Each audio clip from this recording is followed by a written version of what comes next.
Hello everyone. Back again with film recaps. In this video, I'm going to recap one of the supernatural horror films from 2023, titled The Pope's Exorcist. Before we get to the storyline, I'd like to wish everyone a happy and great day. Without further ado, let's get straight to the storyline. The movie opens with the words of Father Gabriel Amorth, the chief exorcist of the Vatican, warning us that when we jeer at the devil and tell ourselves that it doesn't exist, that is when he is the happiest. In June 1987, Father Gabriel receives a summons to Tropea, Italy, where a man has fallen victim to an evil entity. Father Gabriel learns about the man's condition that he speaks fluent English, despite never knowing the language before. As Father Gabriel enters the room to investigate, the man identifies himself as Satan, so Father says that if he is a devil, then he should tell his name, and why did he choose this man instead of some powerful person? Satan boasts that he can possess anyone, so the Father challenges Satan to possess another being, a pig. Father Gabriel tells the devil that he doesn't believe him if he can't even possess this pig, and by provoking the entity, he successfully compels it to abandon the man's body and possess the pig instead. The pig is killed with a single gunshot, ending the possession and recovering the man. The movie then switches to Julia, who, along with her daughter Amy and son Henry, has relocated from America to Spain, following her husband's tragic death in a car accident a year ago. They inherit an abbey in Spain, and we learn that this church has been the ancestral property of Julia's husband's family for many generations. Julia plans to renovate it and sell it at a good price before returning to America. Upon arrival, they are greeted by Carlos, the contractor overseeing the renovation project, and Father Esquibel, the local priest. Strangeness ensues when Henry explores the basement and discovers a hole in the wall that leads to a door with the Vatican symbol on it that starts to break. On the other hand, Julia is looking for Henry, but being a careless, ignorant teenage daughter, Amy doesn't care about her brother, and she remains resentful of her mother's decision to move to Spain. Back in Italy, a month after Father Gabriel's recent encounter with the devil, he is called to Rome by the Council of Bishops to address the case. The panel, led by Cardinal Sullivan, expresses anger towards Father Gabriel for performing an exorcism without the bishop's permission. Father Gabriel explains that he did not perform an exorcism in Tropea, but rather, some psychological theater to help the mentally disturbed man. Bishop Lumumba supports Father Gabriel's approach, citing that he refers 98% of his cases to medical professionals and psychologists. According to Father Gabriel, the remaining 2% of cases are real and need an exorcism to get rid of the evil. In English, Father Amor. Dismissing his beliefs about evil as outdated, Cardinal Sullivan informs Father Gabriel that the Congregation for the Doctrine of the Faith has recommended removing the position of chief exorcist.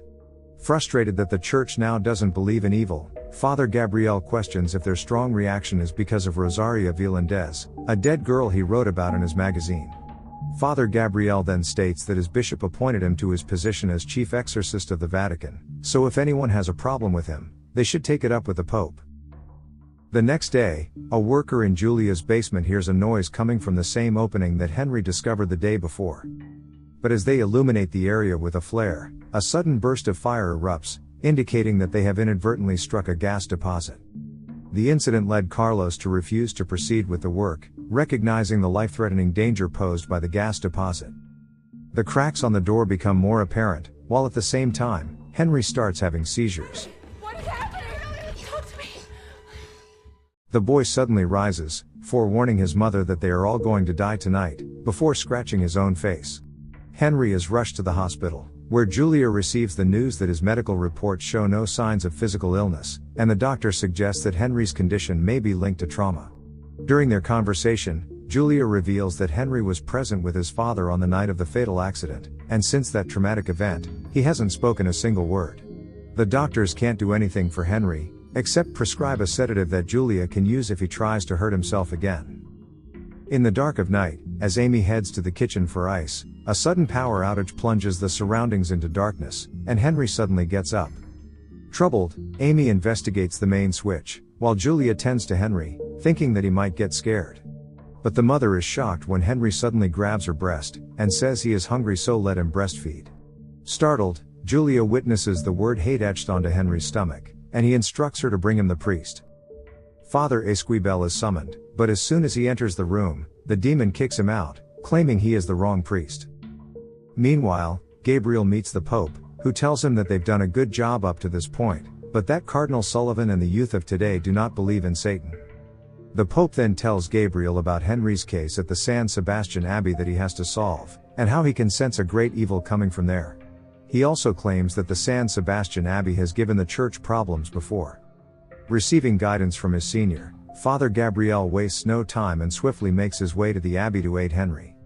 When Father Gabriel eventually makes it to Spain, he is greeted by Father Esquibel. Esquibel welcomes him warmly and informs him that he has read all of his articles. Father Esquibel then introduces him to Julia, but Julia reluctantly agrees to involve the church, and gives Father Gabriel permission to visit Henry in his room. As Father Gabriel begins his prayers, Henry abruptly rises and dismisses them as useless within these walls. Using a holy metal circle, the demon's eyes detach from Henry's eyes in no time, and this prompts Father Gabriel to interrogate the demon about its name, and the reason for his presence here. The demon claims knowledge of Father Gabriel's soul, and every sin he committed throughout his life. Father Gabriel asks the devil to tell his name if he is not afraid of him, and the devil says that he is not the type of fool who will enter into a pig. In a chilling twist, the devil addresses Father Gabriel by name, reminding him of incidents from his past, including his worst nightmare as a soldier. Now, a flashback shows that all of Gabriel's fellow soldiers died during the Second World War, and instead of fighting the enemy, he laid down among the dead soldiers like a coward. The possession takes a more ominous turn as a lifeless red bird emerges from Henry's mouth, and seeing this Gabriel gets scared. The father is now fully aware that he faces a far more dangerous demon than he typically encounters. After informing Father Esquibel about the situation, he engages in a conversation with Julia to understand why this powerful demon has targeted Henry. Discovering Henry's past trauma, Father recognizes it as a potential vulnerability for the devil, as suffering can make a soul desperate for connection. While they converse, Amy hears some noises from outside, and she comes outside to check thinking it might be Henry. And then all of a sudden,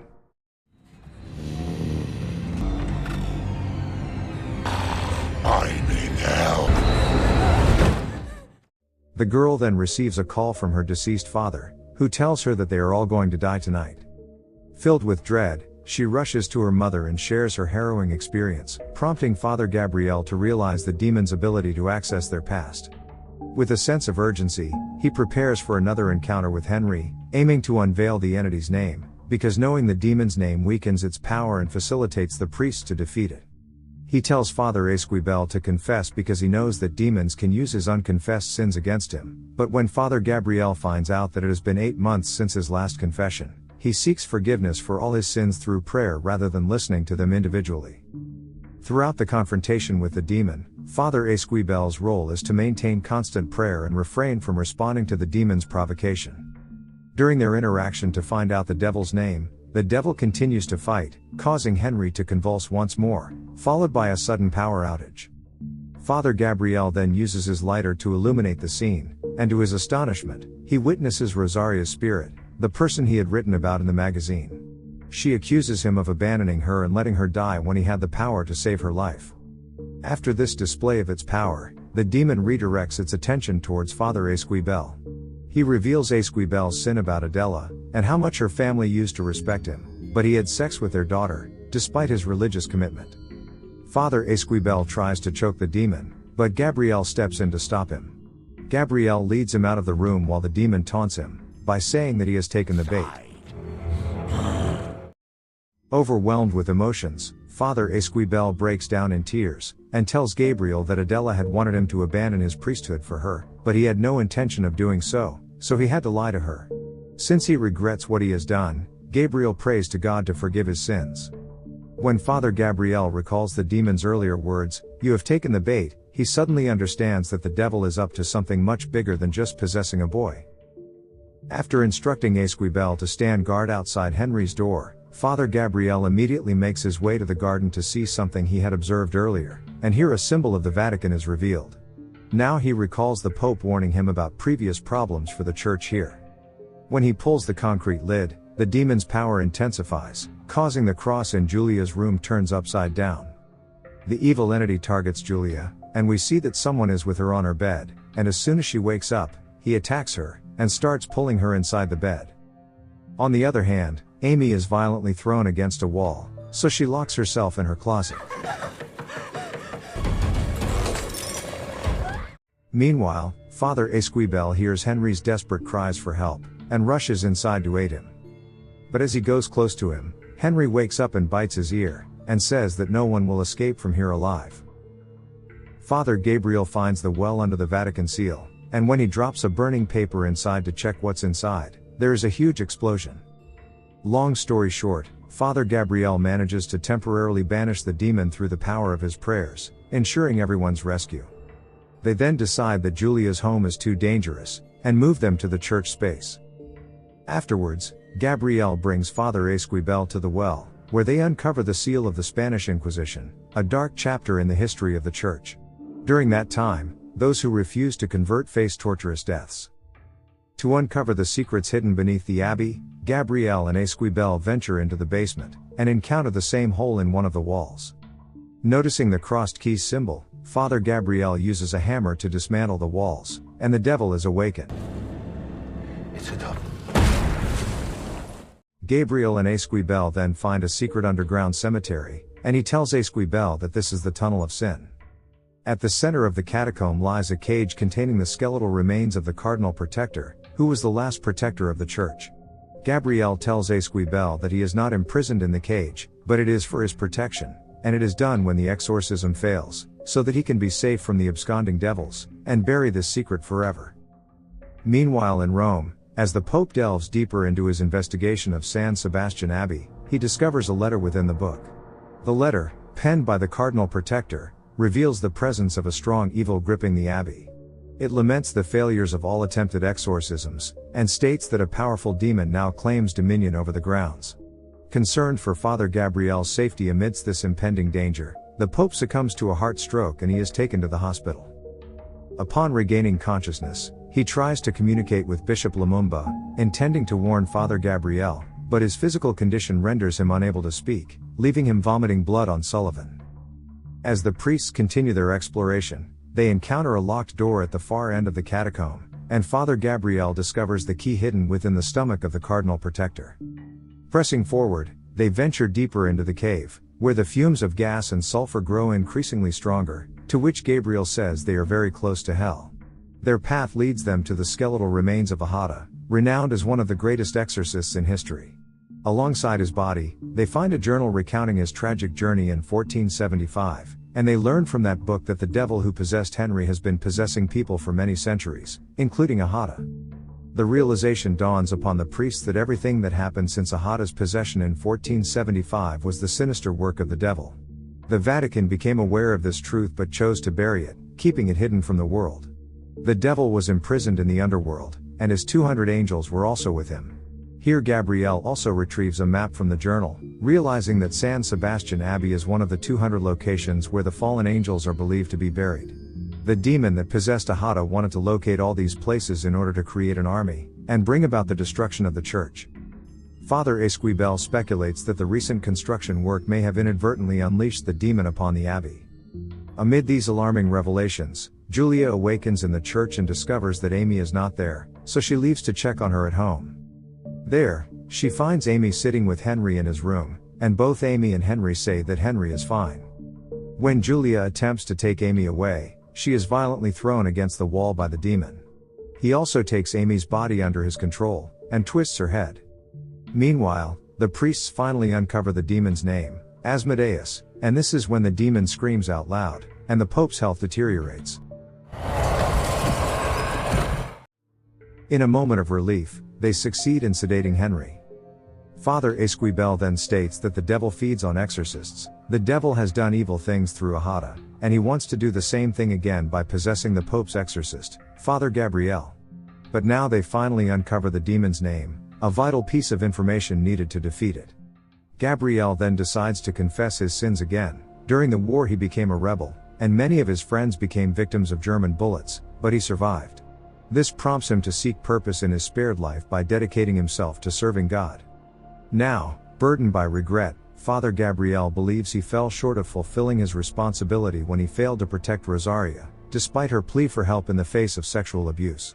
She was not possessed, but mentally disturbed, so he gave her case to someone else because he was arrogant, so she committed suicide in front of him. But after her death, Gabriel heard the rumors of sexual abuse that were covered by Vatican City, and because of this, he still repented for not helping her and handing her case to someone else. Following a brief session of sin absolution, the priests make their way into the abbey, and gather for a collective prayer before commencing the exorcism. Henry's face bears the disfigurement inflicted by the evil demon's influence. As Father Esquibel, Julia, and Amy engage in prayer, Father Gabriel boldly invokes the name of Asmodeus to weaken its power. Asmodeus reveals to Father Gabriel and Esquibel visions of their own sins, yet they persist in their prayer.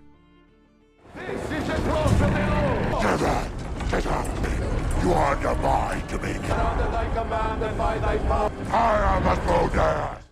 When Henry closes his eyes, Gabriel sees God is not here, getting scratched on his abdomen. Eventually, the demon seizes control of Amy, leading her to viciously attack her own mother. As the demon seeks to end Father Esquibel's life by strangulation using his own scarf, Father Gabriel makes the fateful decision to allow the devil to possess his own body, sacrificing himself to safeguard the others. As Asmodeus takes hold of Father Gabriel's body, the Pope becomes aware of Gabriel's selfless act. In parallel, Cardinal Sullivan encounters a sinister presence, witnessing blood seep from the church crucifix, followed by a sudden head pain. Meanwhile, as Henry and Amy reclaim control of their bodies, Father Gabriel instructs Father Esquibel to escort the family to safety. With everyone safely departing for the city, Father Gabriel remains alone with Asmodeus, the demon gradually consuming him. As darkness engulfs his eyes, Father Gabriel attempts to end his own life, desperate to prevent the evil entity from exploiting his body. However, his efforts prove futile. Determined to thwart the demon, he makes his way to the catacombs, intent on burning himself to death using the gas reserves. Yet, before he can act, the demon materializes from the shadows, launching a vicious attack upon him. Once Father Esquibel returns, he is confronted with the sight of Father Gabriel, now entirely under Asmodeus's possession. Without losing hope, he begins praying and urges Gabriel to join him. As the demon bears the effect of their combined spiritual strength, it gives up control over Father Gabriel's body, yet continues to haunt them through the weight of their own sins. Armed with a holy medal, Father Esquibel confronts Adela, while Father Gabriel uses crucifix as a weapon against the lingering presence of Rosaria, forcefully casting the demon into the water.